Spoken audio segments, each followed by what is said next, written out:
Right. In the last video, we went through drafting the plan view and drafting the elevation view. And we went back and provided a little more detail into each of those views. We're looking at the plan view right now. Moving on down, we've got our elevation view down here. Looking at the front of our cabinets as we're looking at them here. And as promised in this video, we're going to be talking about how to draw these section views. So we usually, or at least what I usually like to do, is kind of start by looking at what I need to provide. I try to make a count of how many different section views I need. So the thing that you want to remember is if you have a cabinet that is going to look exactly the same as you cut through it from one to the next, you can get by with providing one section view for all of those types of cabinets. So fortunately for us, I mean, these upper cabinets here on the right-hand side are all going to have the exact same slice through because they're all the same depth, they're all the same height, they have the same valance, same amount of shelves. The only difference between these is sometimes they have one door and sometimes they have two doors there. And that won't actually matter for what's going on in the section view anyway. So we're just going to provide one section for all of these guys right here. All right, so that's one of the sections that we need. We still need to provide a section here for this upper cabinet because that one is unique. It's actually different. It's a different height. And it doesn't have the adjustable shelves like the other ones. So that one is going to be different. So we need to provide a separate section view for that. So now we're on the 2. Below here you have your ADA sink cabinet. That cabinet itself is unique from the rest of the cabinets on this view or on this drawing. So that one will have to have its own separate section view there. We have a 4-drawer stack here, which again is unique as well. So it has to have its own separate section. And then you have 3 of the same 2-door base cabinets, which means that these all can have one section view for all 3 of those. So you'll save yourself a little time there. And then down here you have your trash pull-out cabinet. So looking at the red lines that we kind of tossed in there, we're going to have 1, 2, 3, 4, 5, 6 section views to draw. So I think I'm going to leave the red lines on there until we've completed that view. So as we've cleared them, we're going to be taking those lines off of the drawing that we're working on. But just like how we drew the elevation view using how we drew the elevation view using the construction lines off of that plan view, we're going to be doing the exact same thing here for the section view, except for this time, we'll be taking those construction lines off of this elevation view, and I'm also going to bring in the plan view from above and line it up here, so that way we can get our depth dimensions correct as well as our height dimensions off of this view. So we'll kind of be making a similar grid to what we were looking at earlier when we drew the cabinets in the elevation view. What I'm going to do first is I'm going to copy the plan view as to not doctor up the exact plan view that we have. We just need a version of it down here. All right. And then typically all of our section views are going to be facing this direction, meaning that the cabinet door will be on the right-hand side and the wall will be on the left-hand side. So in order for us to do that, I need to rotate the plan view so it's facing the correct way. And now I'm going to take some construction lines off of both the plan view and the elevation view over to the left. I'm taking these lines and just drawing them straight down using the line command. So these are representing, this would be your upper cabinet and your back wall. This would be representing your countertop and your back wall. So those are what those lines are going to be. We need to come over here. So we got our floor line here. We're going to make a line for the top of our toe kick. We're going to make a couple of lines for our countertop here. And as you notice, as I'm drawing these, I'm not actually making them a set distance by any means. They're just kind of sketched in.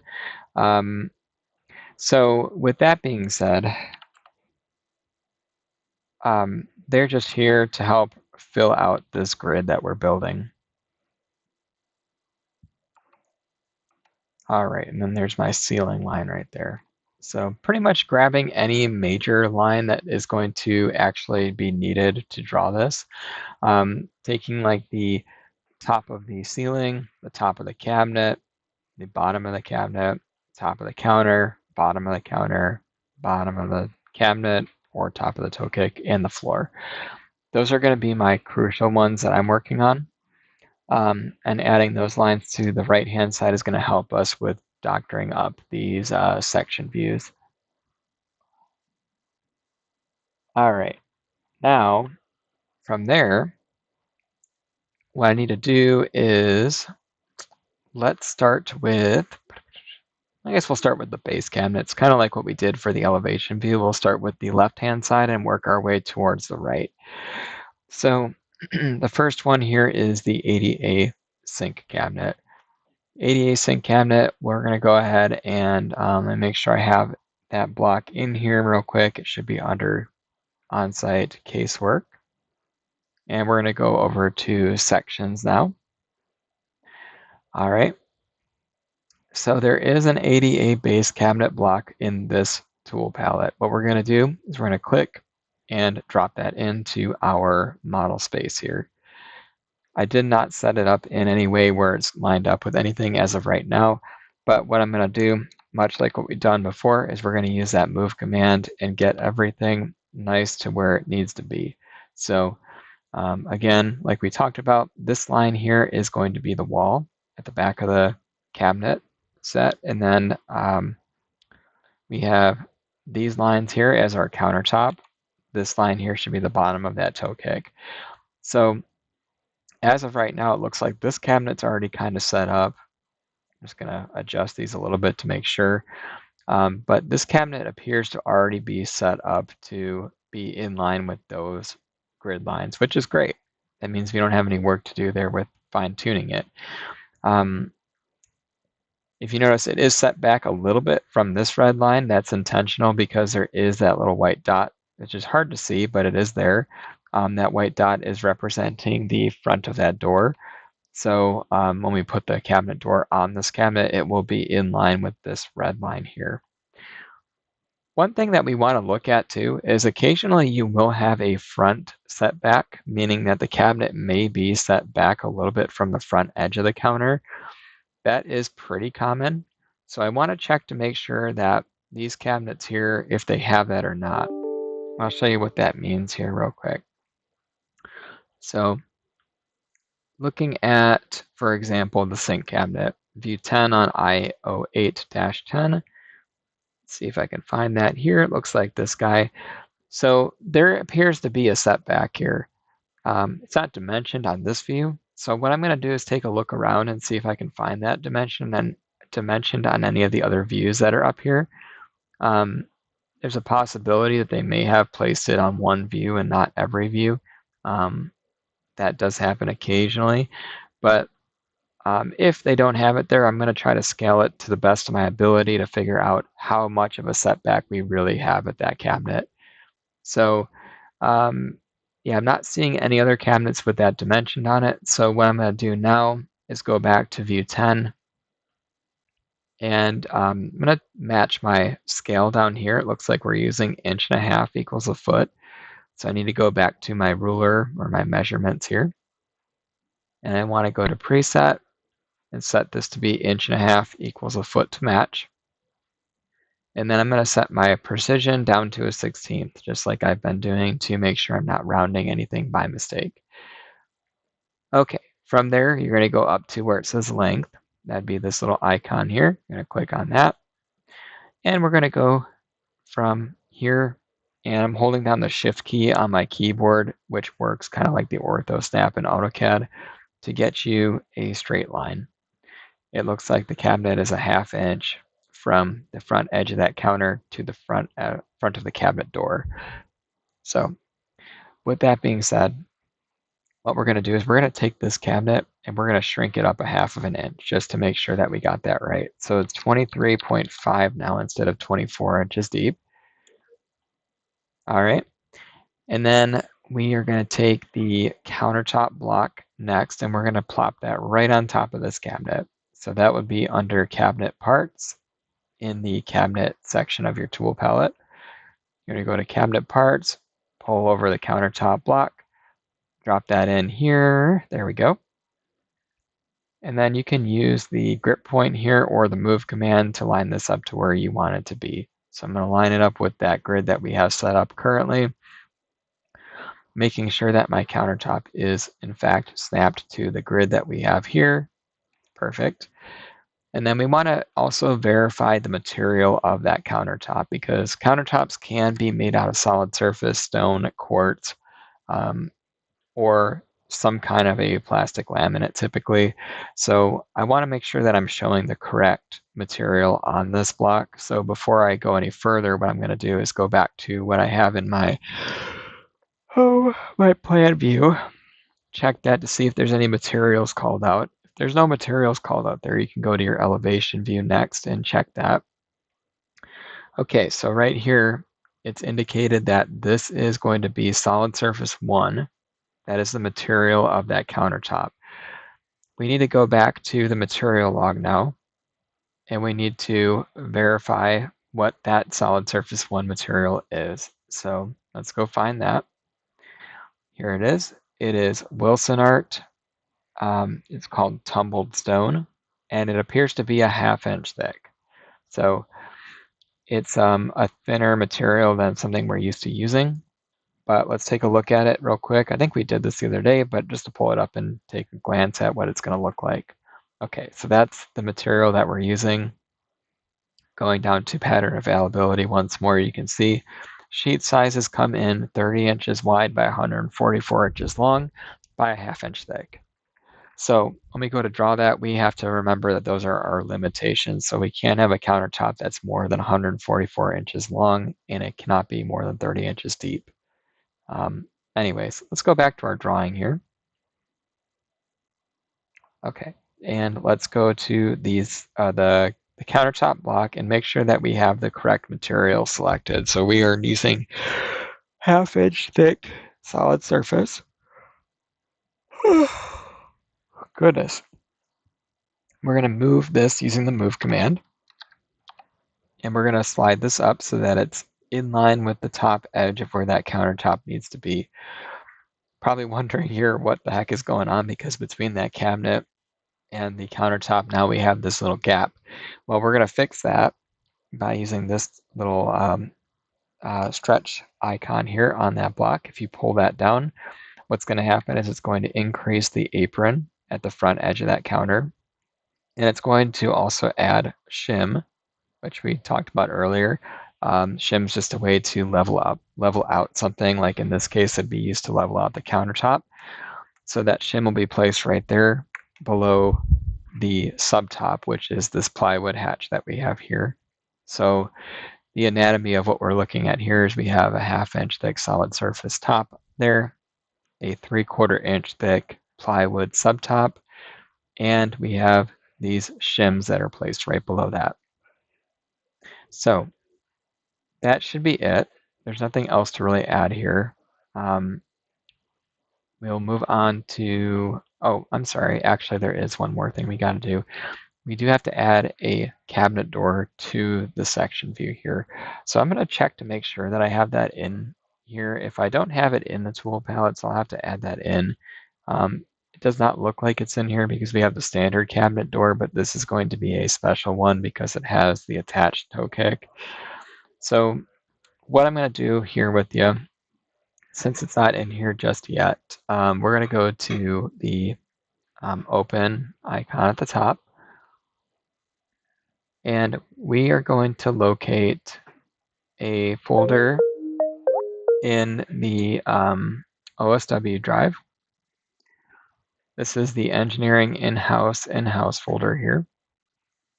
And we need to go to a templates. And from there, we're going to open up the newest version of the blocks file. That would be this blocks from 10/31 of 2023. It's actually not the final date that it was published, but it's the date that it originally was created. So anyways, when you're looking at this, we might have looked at this a little bit ago, but this is the database that kind of feeds the tool palettes. And sometimes there are things that are works in progress within here, like the ADA cabinet door in this case, which has not been migrated over to the tool palettes because of it being sort of a work in progress. So the blocks file does have it in here, but it's not a finalized block. So like we will take this and we're going to use it in our drawing, but it's not an official block just yet. So how to navigate this guy? If you're looking at the blocks file, there are very similar things going on. Like you have your annotation tab, which again is all your plot tools, your banquettes, which is pretty slim pickings there. There's just one banquette block right now. Then you have your casework block section, which is going to house all of the different elevation views, section views, and also the cabinet components that go within those as well. So that's all within there. If you're drawing doors, which is one of the last things that we're going to be training you with, doors are located here. That's all the standard door blocks that we currently have in our system. Then you have the hardware, which is a pretty extensive list of all the different hardwares that we use quite often. If you're looking at these, anything with red text is a completed block. Anything in yellow is a block that is to be created at some point down the road when we have time to work on that. So that's hardware. Then you have panel blocks, which we'll get into once we've completed the cabinet training. You got stairs, which haven't really been started yet, but there are going to be a section of stair blocks within there as well at some point. And you got trash cans, which we have a library of trash cans. And then these are just some basic trim profiles that are suggested by the AWI textbook. So we haven't really added those in because they do not get used very often. But at some point down the road, we're going to be working on getting those in there too. So that'll be really nice to have all that in here. Anyway, we're mainly focused on cabinets, so we're going to scroll right back up to there. And specifically, we're looking for a vertical section through an ADA cabinet. So we're going to zoom into where the vertical sections are located in the cabinet section. Over here at the bottom of these, you can see there's an ADA base. Now, the ADA base cabinet is here. You got the block that we're using currently in our drawing, plus you have this door here, which is something that we're going to need to snag. So we're going to Control-C to copy that. And we're going to go back to our CAD file and we're going to Control-V and paste that in here. Then what we're going to do is we're going to line this up with our cabinet. And we are going to then add this door to the cabinet. I just got to answer an email real quick and I will be right back with this here.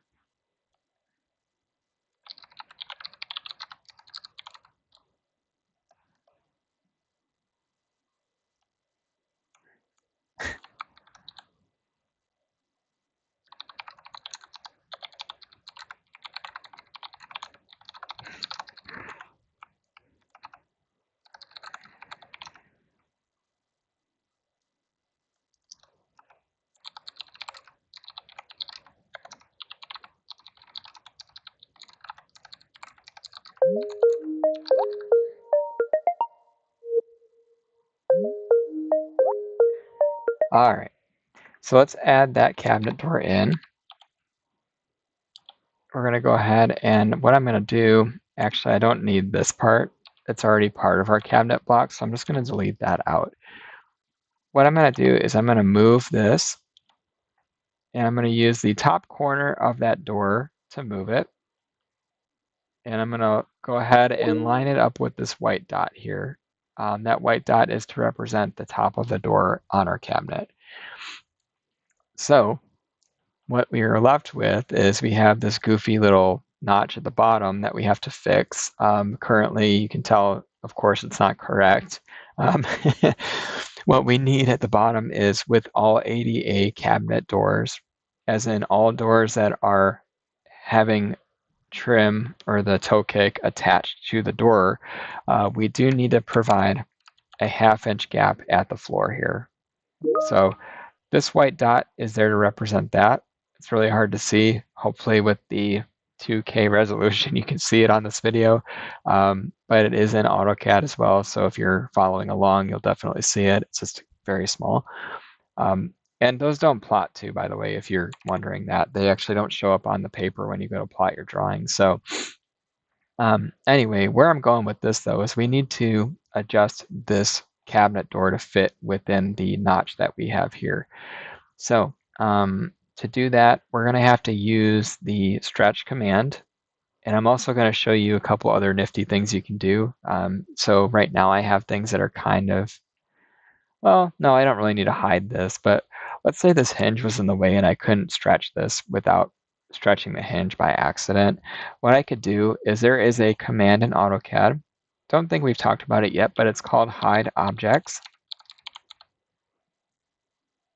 All right, and then we're going to highlight that hinge and we're going to hit enter. So that hinge will disappear, but it's temporarily out of sight. It's not completely gone. It's not deleted. It's still there, but you can't see it. And if you wanted to do that, you can. In this case, we really don't need to. I was thinking we would, but in order to bring something like that back, you just type in unhide, and it will already bring back anything that you've hidden. So again, that command is called hide objects, and then unhide is to undo that. It gets to be more of something that you're going to use later on, especially later with later with 3D modeling. You're going to need that more often at that point. But I wanted to kind of give you a glimpse of that here, so that way you kind of have a little bit of a refresher, or not a refresher, like a little preview into what we're going to get into later. To adjust this cabinet door, we're going to be using the stretch command. So stretch, again, is more challenging to learn. But what we're going to do here is we're just going to type it in first. So STRECH. Okay. Now, this command does work a little funky. In order to make it work correctly, you want to be able to select your parts, but you're going to want to click in the blank space to the bottom right-hand side of the parts that you are trying to move. So right here, I'm going to click my mouse. I'm going to drag it up like this. And I'm going to left click my mouse again here. And then I'm left with all these objects that have been selected. Okay, so to deselect some of these things, I'm going to hold down the Shift key, and I'm going to highlight some of these objects that I don't want to move, meaning like the cabinet itself needs to stay put. This line is our construction line. I really don't want to move that. I guess I could deselect that too, because I really don't want to move that either. All right, now that I'm just down to having this portion selected of the door, what I'm going to do is hit enter and then select the base point. So I want to start with this one first. I'm going to drag this down to line it up right there. And then what I want to do from there is take this corner of the door and line it up with the bottom of this red line here, or this white dot even. So I need to do a separate stretch command in order to make that work. So we're going to go stretch. And again, just like before, I'm actually not trying to change the base trim. So what I'm going to do here, well, I need to shrink it a little bit in height. What I'm going to do here this time is select from the right-hand side over here to the underside of my door. I'm going to go up like this, selecting the top of the base trim, the bottom of the door, and that hinge that's floating around right there. Once I have that selected, I'm going to go through again, hold down Shift, and deselect anything that I'm not trying to move. So now that we have that, I'm going to go ahead and hit enter. And I'm going to drag the door down so it lines up right there with that line right there. All right, so now we actually have a pretty good representation of that ADA cabinet door. So this section here is actually complete. There's nothing more you have to add except for probably the sink, which we'll do that here shortly. Just like what we did with the elevation and elevation and plan view, we'll do more of the detail work of adding the equipment in, as well as any other by others items to these section views at that point. But right now we're just starting with the actual cabinet components right now. So let's start with that. We'll move on to the next cabinet, which is the 4-drawer stack here. So what I'm going to do now is I'm going to move the entire plan view and these 3 construction lines that I have going off of it. I'm going to go and move this to the right. I probably need to extend these out a little bit further than what I've done so far, because as of right now, you can see that I'm starting to run low on space. No big deal, but I am going to move these over using these grip points here so I have a little bit more room to work. Okay, perfect. All right, so now we're going to move on to drawing the 4-drawer base cabinet. So the 4-drawer base cabinet, what I'm going to do, because the countertop is already where it needs to be, or we've already got a working countertop block drawn. So for me, an easy way to recycle that and save myself time is I can copy this countertop over to the area that I'm working on now from there. The countertop depth isn't changing, the material is not changing, and the apron height is not changing, so I'm more than okay to just copy that over. All right. Now what we need to do is we need to go into our tool palette and find a vertical section of a cabinet with 4 drawers. So let's go over here. Let's go into casework, sections. And then if you notice, all of these are kind of stacked on one another. There's a 4-drawer base cabinet right there. We're going to bring that in. And then we're going to use the move command to line it up with where it needs to go. Just like that.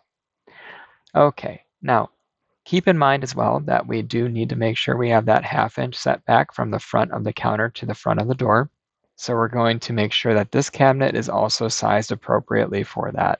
Right now, it is in line with the front of the counter, which we know is not correct. So we need to decrease this by 1/2 inch. So we're going to go 23.5 instead of 24.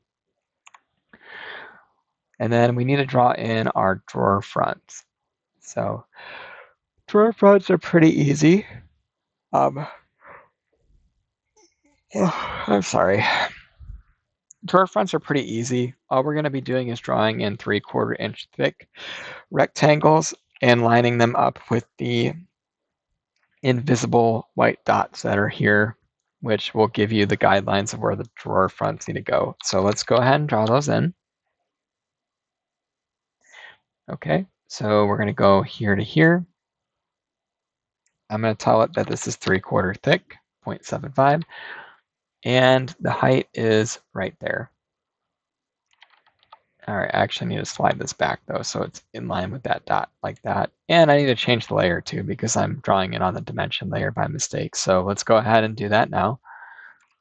And I'm actually going to set my current layer to geometry too. So if you're constantly drawing something on the wrong layer and you're like frustrated with it, what you can do is go up here to the drop down, click on the layer you want to be on, and then from there on out, anything you draw will be on that layer. I had dimension highlighted there because I was trying to work on that for my my construction lines, so they stood out. I didn't want to use blue lines for all of those. So, but anyway, the construction lines will disappear at some point down the road. So, all right, let's copy these drawer fronts up. I'm using the base point of the bottom corner of that drawer. And I'm going to paste these to each of these little white dots that are kind of hard to see, but they do exist there in the CAD file. All right. And just to recap something we talked about a little earlier, when you have a cabinet with multiple fronts, like this has 4 drawer fronts, the top gap is always going to be 1/4 inch. And then every gap below that is going to be 1/8 inch. That is just a on-site company standard. and we try to hold true to that on all of our cabinet construction. So, all right, now we obviously need to hatch these drawer fronts. So we haven't really done any hatching yet, but what we're going to do is we're going to go into our tool palette here, and we're going to go up to the on-site annotation level of that tool palette. Now, what I'm going to do is take the vertical MDF hatch. I'm going to drop that into each of these drawer fronts here just by clicking and dropping it in. These are different hatches that are going to be seen throughout all of these blocks that we're working in right here. Some of these you will not be using right away. Just talk about things like we've got particle board, MDF. Those are two of what we call core materials that are used in the construction of the different things that we build, whether it's panels or cabinets or furniture pieces. We use a lot of MDF and particle board for the inside material for that. Then you see plywood, horizontal and vertical. So plywood is typically used for a lot of framing, also for subtops too, and occasionally just miscellaneous items that just need to be a little more sturdy. We don't use plywood for a lot of like finished products. So for example, like you wouldn't put plywood on the front of a drawer because plywood tends to be a little bit more, how do I want to say it? It's a little bit more,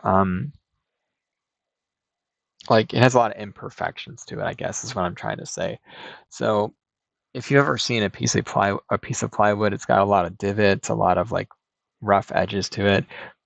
We wouldn't use that for a drawer front typically because of the amount of defects that that plywood has. It would just make the drawer front not look not so good.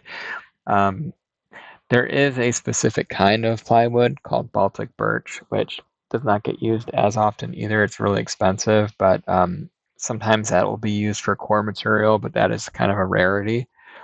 The desks that are up in Loves Park actually do have, some of the desks up there actually have legitimate Baltic birch plywood on them. And then here in Austell, I think all of our desks also use Baltic birch plywood for the tops of our desks here. So that's just a very high-end version of plywood that's very, very smooth and actually very well put together versus like standard construction grade plywood. Anyways, so you will see plywood quite a bit on our drawings, usually for structural components or for subtops, things that aren't going to actually be finished products. Then you have solid. Solid is used also kind of rare, but for flooring, for stair treads, stair risers, different things like that that are going to get dinged up pretty easy. Sometimes we will use solid for that type of thing. Occasionally you'll see solid on like wall trim or wall caps too. So it doesn't get used quite as often as MDF or particle board, but it is something that we do use. Then of course you got stone and solid surface, which actually is the same hatch if you're wondering. It's just that is a material that is usually installed by somebody else in the field, and we try to represent it with that hatch to represent that it is some kind of a stone. Now we have walls and floors. That of course is just a standard diagonal hatch. We've been seeing that already on some of our drawings. And then you have metal, which is similar to the wall and floor hatch, but it's a double line instead of a single line for that diagonal hatch. That'll get used on like steel products or different metal hardwares that we use throughout the drafting process. Down below that is fabric. Fabric is going to be heavily used in the construction of banquettes or booth seats.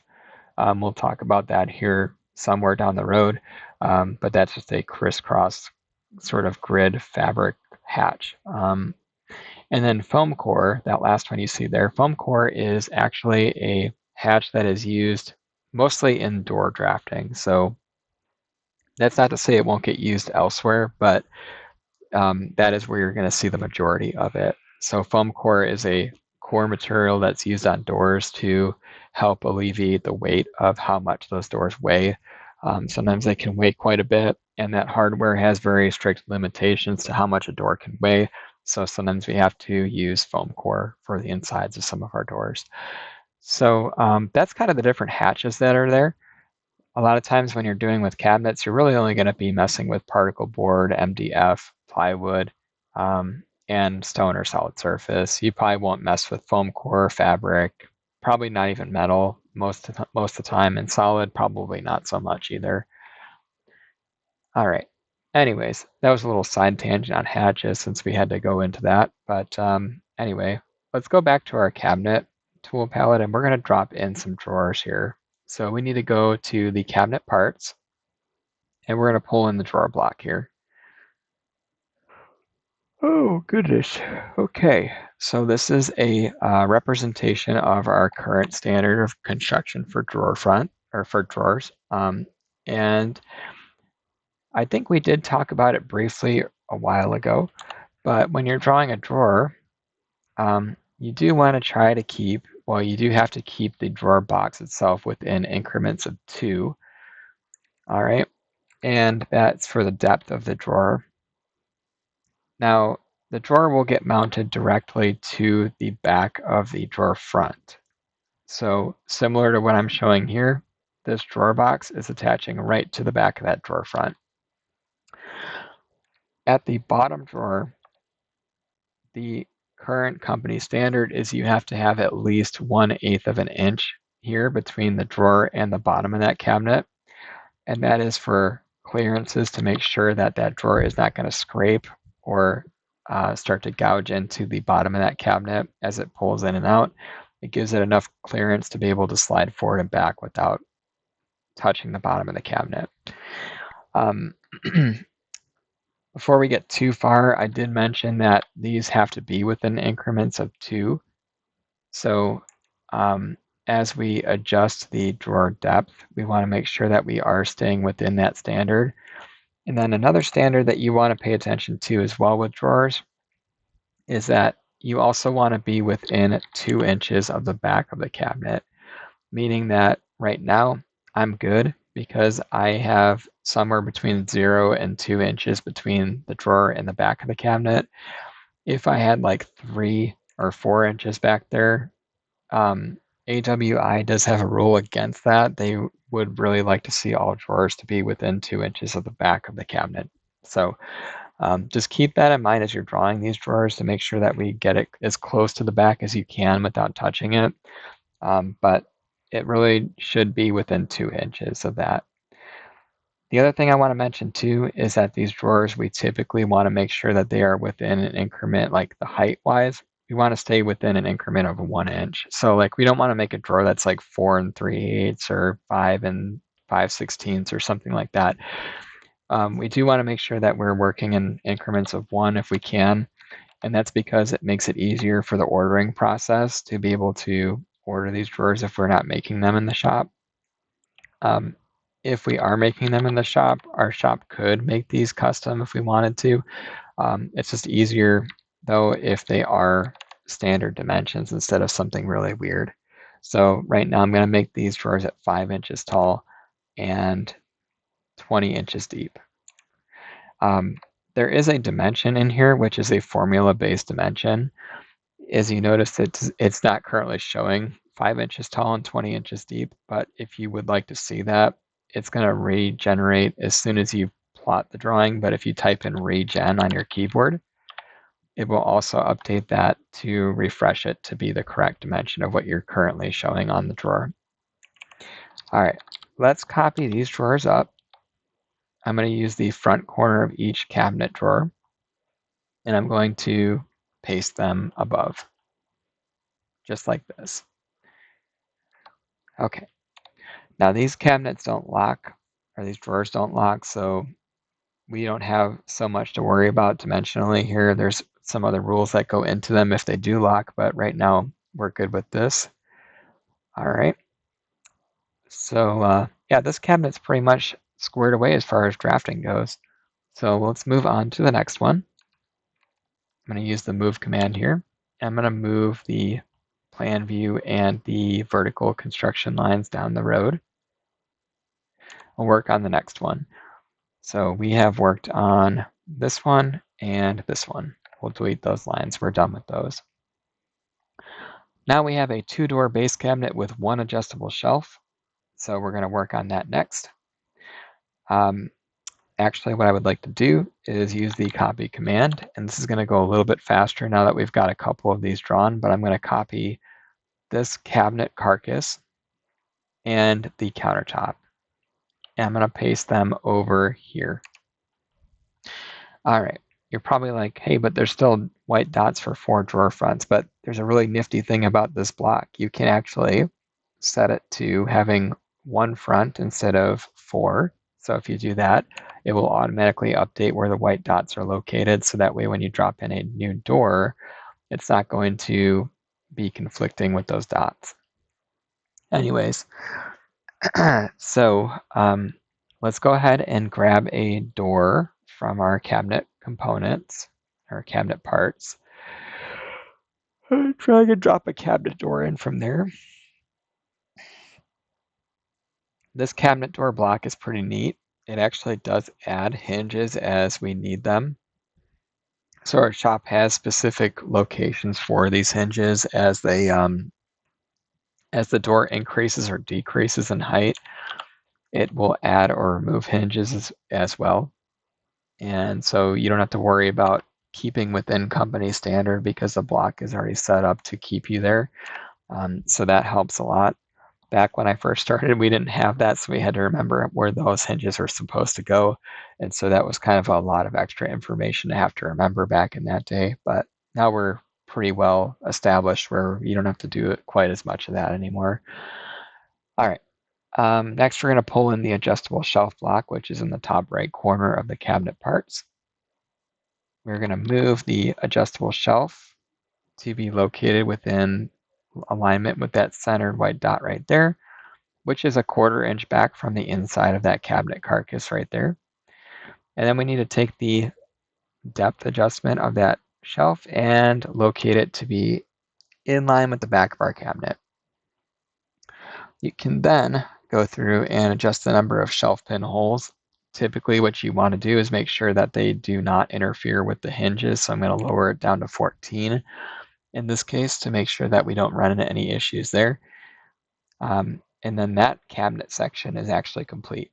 So that was really fast.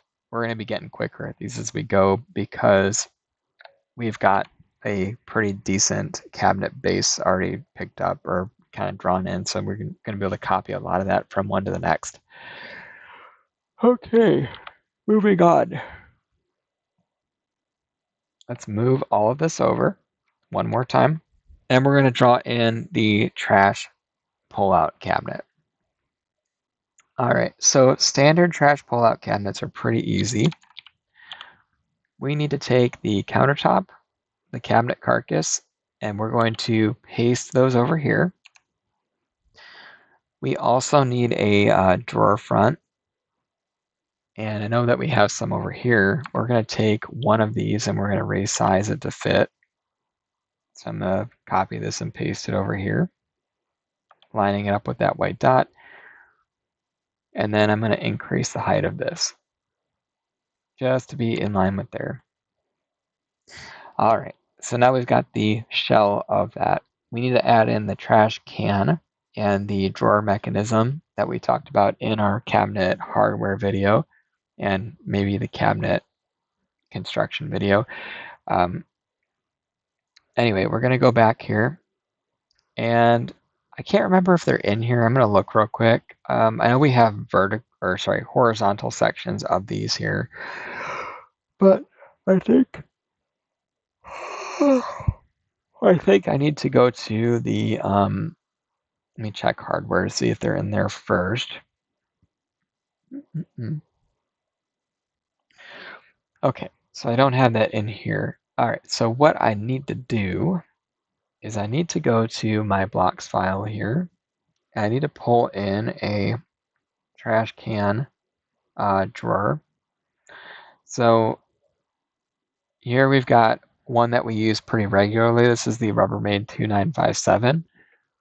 This is a medium-sized garbage can for us. We have the Tough Guy, which I think is a 16-gallon, a Rubbermaid 2957, which is 10, and then you have the 2956, which is the, sorry, there it is right there, the 7-gallon Rubbermaid can. These are our 3 current standard trash cans that we use across all of our projects unless the architect specifies a specific one that they would like. If you notice when you bring this into your CAD file, it already comes with those button fixes that are there. It has the drawer slides on there as well. And we do use 2 on these because of the weight of the garbage can. So 2 slides on each side is going to help bear the weight of how much this thing is going to hold. Also, there is a dot here.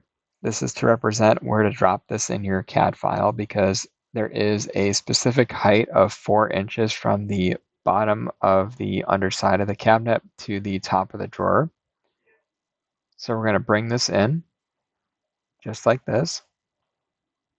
And then just like our drawers, we're going to also want to make sure that this is within 2 inches of the back of the cabinet. So the closer you can get to the back, the better. But really there's a rule where 2 inches is like the set standard for the AWI rule book. So once we have that in there, that's pretty good. That's all we really need to show. So then we got to move on to our upper cabinets. So I actually don't need this line anymore. That's for the countertop. That's gone. We're going to work on the upper cabinets here to the right. Boo, all right. Upper cabs. So the first upper cabinet we're going to look at is the short guy here. That is this one there. Oops, I'm not using a red line here. I should probably switch that. All right, so we have this line to represent the actual ceiling. We have this line to represent the top of the cabinet. And then this would be to represent the bottom of that shorter upper cabinet. What we're going to do is we're going to go into the tool palettes once more over here under casework. We're going to locate the upper cabinet specifically with valance. Oh no, we want upper cabinet with reveal and valance actually, because we have to reveal this up to the ceiling above. So we're going to take that block and we're going to bring it in. We're going to take the, well, let's see, how do we want to do this? I guess we'll take the top corner of it here. I'm just going to grab those 2 points and I'm going to snap that right there. Or no, sorry, right there. All right. Then, of course, we have to adjust the depth of the cabinet. So it's going to match up with that line there. And the height of the cabinet. So that height, whoops, I guess, oh, the height's up there. That is what I'm doing wrong. So first off, let's go back. I'll move that up. Height of the cabinet needs to come down to there. That's the adjustment for that. And then we have the valance to worry about too. So the valance is that little apron at the front. Let's go ahead and we have that drawn in our elevation view right there with the hidden line. It's kind of hard to see, but we're going to take a line straight off of that valance and we're going to run it straight across. So actually this is perfect because the valance is already lined up there with these 2 lines, so we don't have to do anything else there. That's great. And then we do have doors on this cabinet, so we still got to add that. So we're going to go back to our section view. We're going to drop in those doors. So that would be under cabinet parts and cabinet door. All right. I'm going to move that over here and then slide this down to be in line with the top of my cabinet, just like that. Okay, so that's all set to go. This cabinet does not have a shelf as we talked about earlier, so we don't have anything else left to do here. So next we're going to move on to the other upper cabinet. So let's move, just like we did before, we're going to move all this over. And I could probably actually take this upper cabinet here and recycle it. Let's see, that height adjustment was at the top, so what I need to do is actually take this cabinet and line it up just like so. And then I need to adjust the height using this grip right here to right there. So now I have my cabinet at the correct height. The valance should also be the correct height, but we're going to check that anyway just to make sure we're good. I'm going to take a line straight off of my elevation view where the valance line is there and run it straight across just like that. All right, so it looks like we're good. Then we just need to add in the cabinet door. So I could either pull one in from the Casework tool palette, or I could bring one in just by copying and pasting the one from over here. I need to then move this so it's in line with that white dot or our grid, so just like that. And then line this up with the top of our cabinet, just like that. And then the last step we need to do is we need to add in those 2 adjustable shelves. So we're going to do that next. 2 adjustable shelves for this cabinet. The other one has none. So I'm going to bring an adjustable shelf in from our tool palette up there. And I'm going to also go ahead and put one, let's start with a dead center. And I need to bring it back 0.25 or 1/4 of an inch, so that way it's sitting 1/4 inch back from the front of the cabinet. Bring this back to here. Okay, so as it sits right now, we've got 1 in there. We're going to actually add 2. So what I'm going to do is I'm going to copy this block, and I'm going to use one of the center points of my shelf pin holes to line up with another shelf pin hole down here. And then what I want to do with that from there is use the move command. And I'm going to select both shelves, hit enter, hold down shift and right click my mouse and go to mid between 2 points. From there, what I'm going to do is select the top shelf pin hole and then select the lower shelf pin hole. And then I'm going to do shift and right click one more time and go mid between 2 points again, because now I'm going to set the center of the locating mid between 2 points. So like kind of like the center of between the top of my cabinet and the bottom of my cabinet, just like that. So I'm left with something like this. That's perfect. All right, so from there, our section views, at least the bases of them, are complete. We've done all of those. Before I erase any of my construction lines, what I would like to do first is make sure that I drop in the floor and wall and ceiling hatches that pertain to these views. So I'm going to go back to my on-site annotation tool palette. I'm going to go over to the floor and wall hatch, and I'm going to go to rotate. I'm going to rotate this like that. And I'm going to then adjust the depth here. I just want to make this slightly proud of the cabinet by a little bit. And then I'm going to take this and I'm going to make it slightly lower than the cabinet here. So let's maybe go like 30 inches or so, something like that. All right. And then we're going to do the same type of thing over here. I'm just going to lower this down so it's below the cabinet by a little bit. Maybe I'll go a little bit more than that, actually. All right. So now that that's done, what I'm going to do is take another one of these, and I'm going to go and copy and paste. I'm going to rotate this around so I'm facing the correct way. I want a wall and I want a floor, so I can use that for my base cabinets down here. And I'm going to go up to here. We're going to go maybe like 42 inches up, and we'll shrink this back to be maybe like 28 inches deep. Just something to be a little bit proud of the cabinet itself. And then I'm just going to copy these across all of these because they have the same exact cabinet depth and cabinet height. So that's more than okay for me to do. All right. Now that I have all of those floor and wall and ceiling hatches applied to my cabinets, what I'm going to do is delete all of these red construction lines that we've set in here. You can remove all of that. And I can even delete this plan view up here now too, because that's no longer needed. Then what I'm going to do is take all of these section views, and I'm going to move them to the part where all the sections are supposed to live, so down in here. Much like the plan view and the elevation view, I'm going to line them up with the corner, just like this. So that way my first view is in line with the corner of my grid.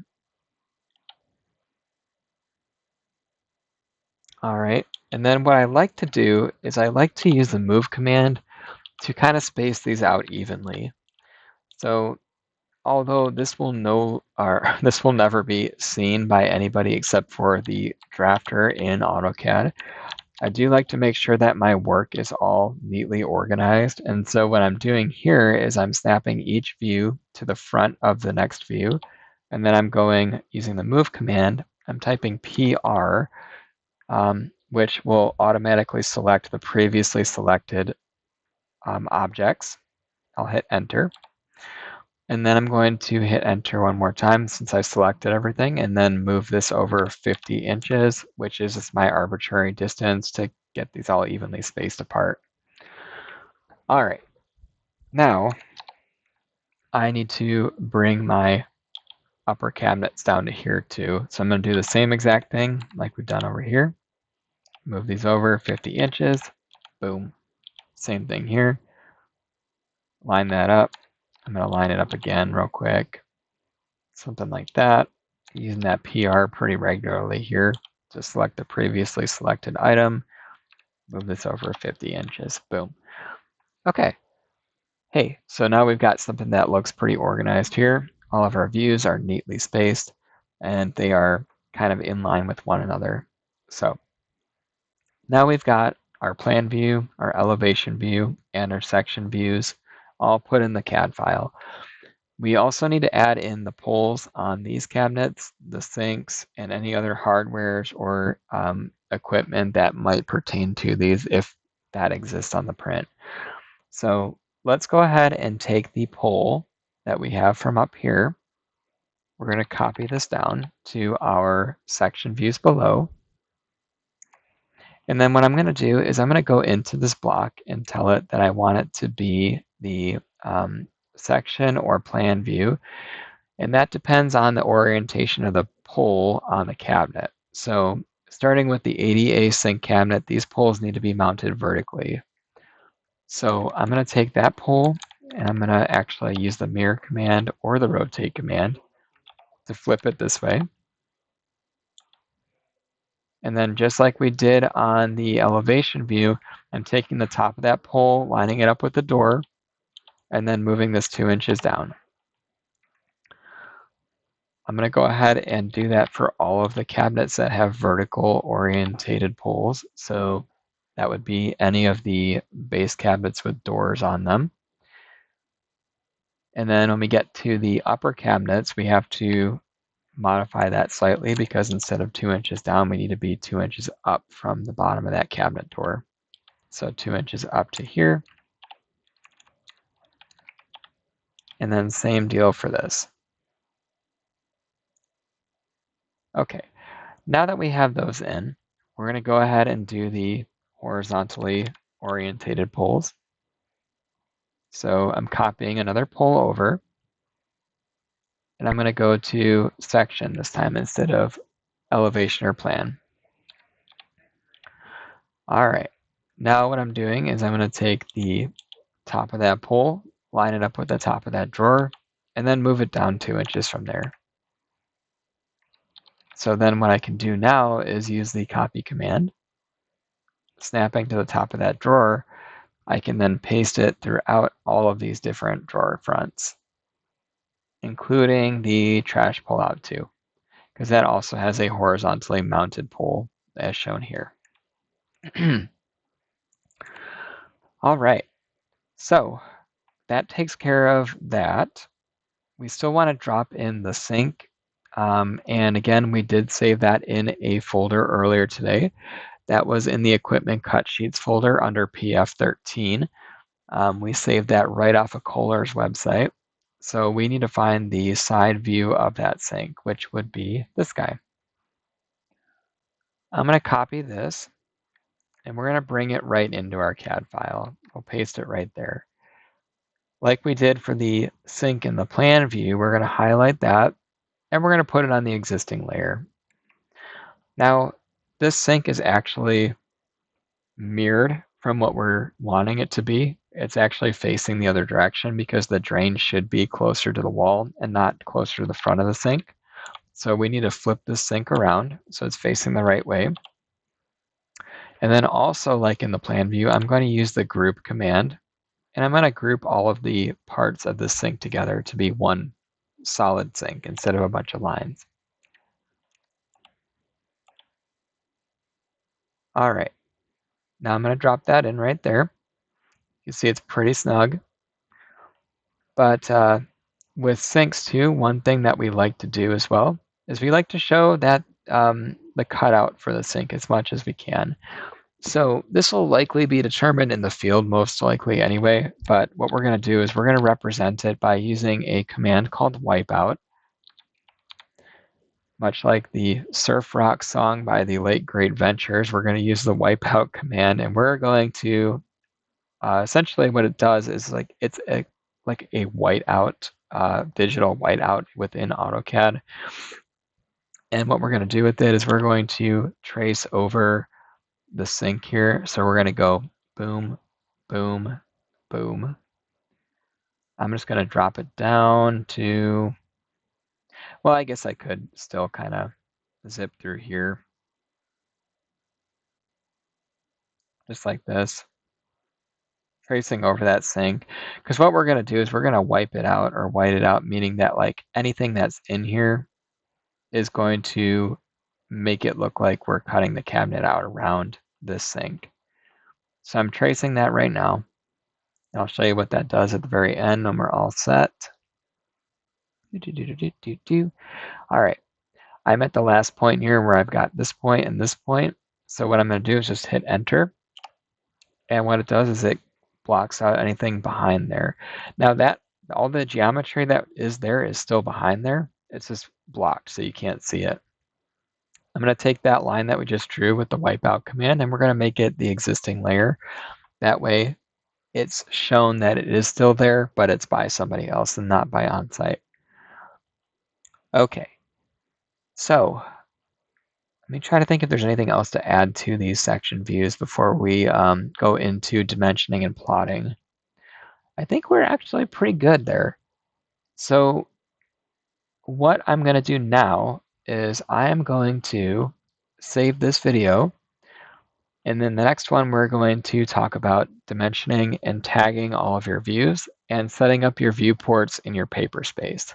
So be prepared for that. That's what we're going to be getting into next.